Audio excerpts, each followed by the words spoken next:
യാത്ര ചെയ്യുന്ന സമയത്ത് നിങ്ങൾക്ക് വർക്കൗട്ട് മിസ്സാകാറുണ്ടോ? എങ്കിൽ നിങ്ങൾക്ക് വേണ്ടി ഇതാ ഞാനൊരു പ്രൊഡക്റ്റ് പരിചയപ്പെടുത്തി. 7 kg ആണ്. അപ്പൊ ഇത് വെച്ചിട്ട് നമുക്ക് പല വർക്കൗട്ടുകളും ചെയ്യാൻ പറ്റും. അപ്പൊ ഇത് എങ്ങനെ ഏതൊക്കെ വർക്കൗട്ട് ചെയ്യാമെന്ന് നമുക്ക് നോക്കാം. നമ്മൾ ആദ്യമായിട്ട് ചെയ്യാൻ പോണ ബൈസെപ്സ് കേളാണ്. അപ്പൊ അത് നോക്കാം.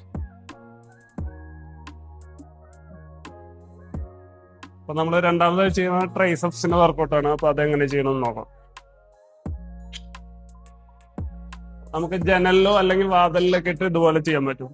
പുഷ് ഡൗൺ ഇങ്ങനെ ചെയ്യാം. നമ്മള് ബാക്കിന് ലാറ്റ്സിന് വർക്കൗട്ട് ചെയ്യാണ്.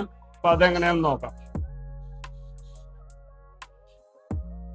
ലാറ്റർ റേസ് ആണ്. അപ്പൊ അത് ബാൻഡ് വെച്ചിട്ട് അങ്ങനെ ചെയ്യാൻ നോക്കാം. പിന്നെ ഷോൾഡറിന് വേറൊരു വർക്കൗട്ടും കൂടി ചെയ്യാം. ഷോൾഡർ പ്രസ് സിംഗിൾ ആം ആണ് ചെയ്യുന്നത്. അപ്പോൾ ഈ ഒരു ചെറിയ സാധനം കൊണ്ട് ഇത്ര വർക്കൗട്ട് ചെയ്യാൻ പറ്റും. അപ്പൊ ഇതുപോലെയുള്ള ചെറിയ ചെറിയ ടിപ്സിന് വേണ്ടി എന്റെ അക്കൗണ്ട് ഫോളോ ചെയ്യും.